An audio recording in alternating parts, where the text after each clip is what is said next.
Hey guys, Kavita's kitchen cakes and recipes में सभी का स्वागत है। So how is this cake looking? ये केक मैंने बिगाड़ दिया था, इनफैक्ट टूट चुका है। बट क्या आपको कहीं से दिख रहा है ये टूटा हुआ? नहीं ना। ये इतना बबल रैप वाला टेक्सचर, क्रीम, कलर और ऊपर में टाइगर प्रिंट, ये सब आपको मैं आज की इस ट्यूटोरियल में सिखाऊंगी। तो चलिए, सबसे पहले ना हमको एक चॉकलेट स्पॉन्ज बेक कर लेना है।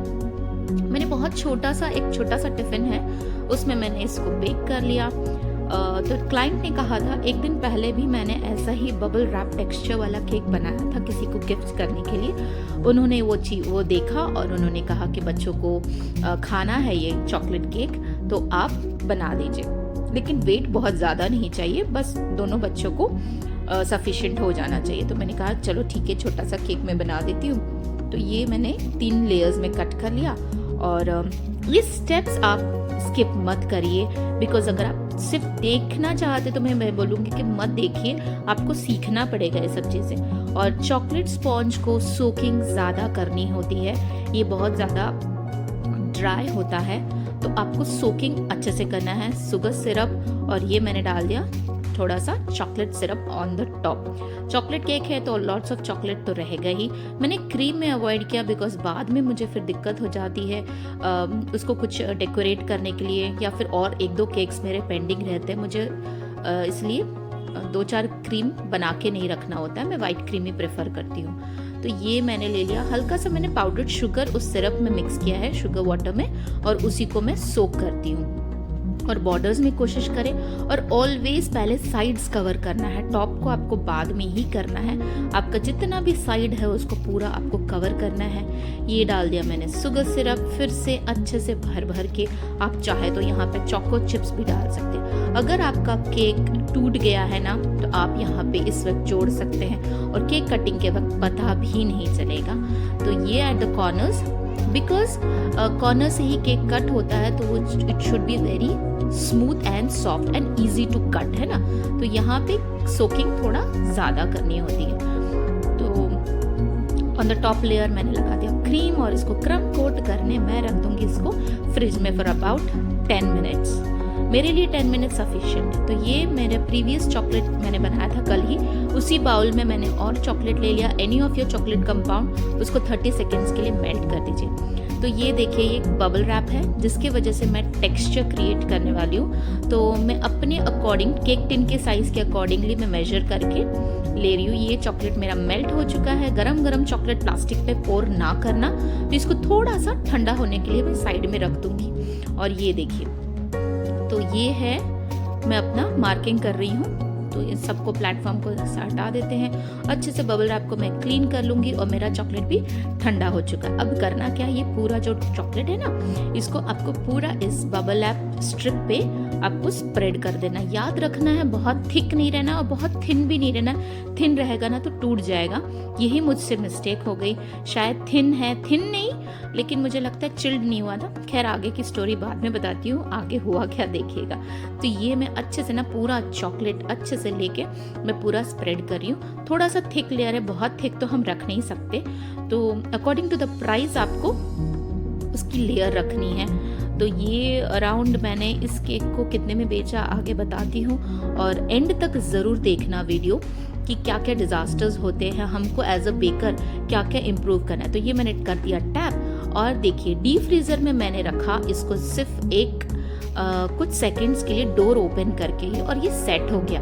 याद रखना है, डीप फ्रीज़र में आपको बंद करके 2-4 मिनट के लिए नहीं रखना है। जिस डीप फ्रीज़र को मैंने ओपन ही रखा था, सिर्फ उसको हमको चिल करना है, सेट नहीं करना है। अगर ये सेट हो जाएगा तो हमारे केक में ये स्टिक नहीं होगा। सबसे पहला ट्रिक यही है।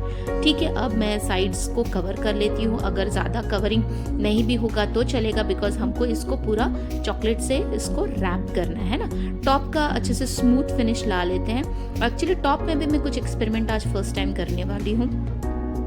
एक वाइट ग्लेज आता है, वो मेरे पास नहीं है, बट फिर भी मैं टाइगर प्रिंट लाऊंगी। तो ये देखिए, 3 कलर्स मैंने ले लिया है, और प्लेन चॉकलेट है, इसमें कुछ नहीं डाला। इसको मैंने गरम कर लिया, और इसको मैंने डाल दिया द टॉप लेयर। अभी क्या करना है, ये जो तीनों कलर्स है ना मेरे पैलेट नाइफ में, इसी को लेके मुझे एक ही बार में घुमाना है एंड दैट इट इज़, आप वापस इसको टच नहीं करेंगे। यह जो चीज़ है ना फट रही है, इसको हम बोलते हैं टाइगर प्रिंट। तो देखिए रेड, एनीवेज फर्स्ट टाइम पे मैंने किया है, it was not that bad, लेकिन वाइट कलर का जो प्रिंट आया ना, मैं उसी से सेटिस्फाइड थी।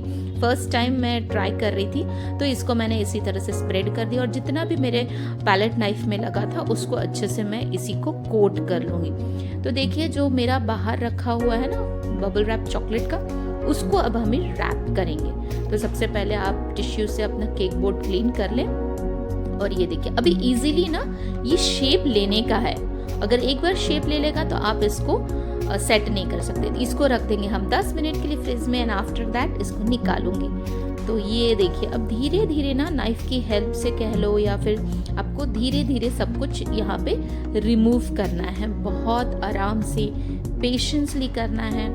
और बस यहीं पे मुझसे मिस्टेक हो गई है, तो मुझे और इसको फ्रिज में रखना था एक्चुअली, और मैं बहुत जल्दबाजी में इसको रिमूव करने की कोशिश कर रही थी और बस यहीं पे क्या हो गया ना, क्रैक्स आने शुरू हो गए थे। तो फिर भी नाइफ और सिजर की हेल्प से मैं थोड़ा थोड़ा इजीली बबल रैप निकाल रही थी, बट स्टिल सेटिस्फाई नहीं थी। तो मैंने सोचा कि नहीं, इसको वापस से मैं फ्रिज में और 10 मिनट के लिए फ्रीज़र में, तो फ्रीज़र में रखने के बाद देखिए उसके बावजूद भी नहीं निकल रहा था। तो फिर क्या था, मैंने उसको हटा दिया। ये देखिए ऊपर का लेयर जो है वो मैंने तोड़ दिया, मतलब क्यों निकल ही नहीं रहा था, उसकी वजह से बाकी की जगह पे अटक रहा था और मुझे लगा अगर नहीं बनाया तो मैं दोबारा से बना लेती हूँ। तो कहीं और नहीं बल्कि ये जो टॉप लेयर्स में हुआ।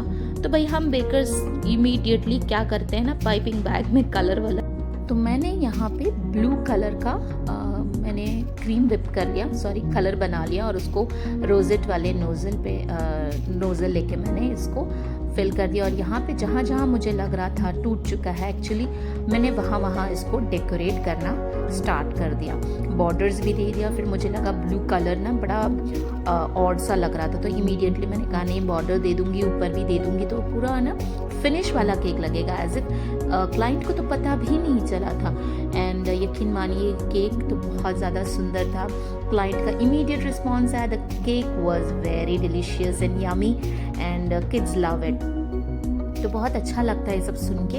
एज अ बेकर्स आपको पूरा तैयारी से रहना पड़ता है कि कहाँ कहाँ आपको चेंजेस, इमीडिएट चेंजेस लाने पड़ते हैं। लास्ट मोमेंट में अच्छा हो गया, उन्होंने कुछ डिज़ाइन फिक्स नहीं किया था, मुझ पे छोड़ दिया था, तो दे लाइक्ड इट। दो ये केक मैंने 550 रुपीज़ में बेचा because it was a chocolate cake. Hope आप सबको पसंद आया होगा। एंड ये मैंने गोल्ड लस्ट ले लिया और इस तरह से मैं फिंगर के टिप से इसको शाइन कर रही हूँ ताकि ये हाईलाइट दिख सके। तो ये केक ना बड़ा शानदार सा था, तो मेरे चैनल को ज़रूर सब्सक्राइब कर लीजिए। Bye bye. ये ट्यूटोरियल आपके कुछ काम आए। मेरे इन केक्स और रेसिपीज़ को इतना प्यार देने के लिए मेरे सारे नए सब्सक्राइबर्स को दिल से थैंक यू, और ऐसे ही मेरे साथ जुड़े रहें। और नई सारे केक्स पेंडिंग है, मैं ज़रूर इनको अपलोड करूँगी। एंड थैंक यू दिल से for watching my videos. Bye bye.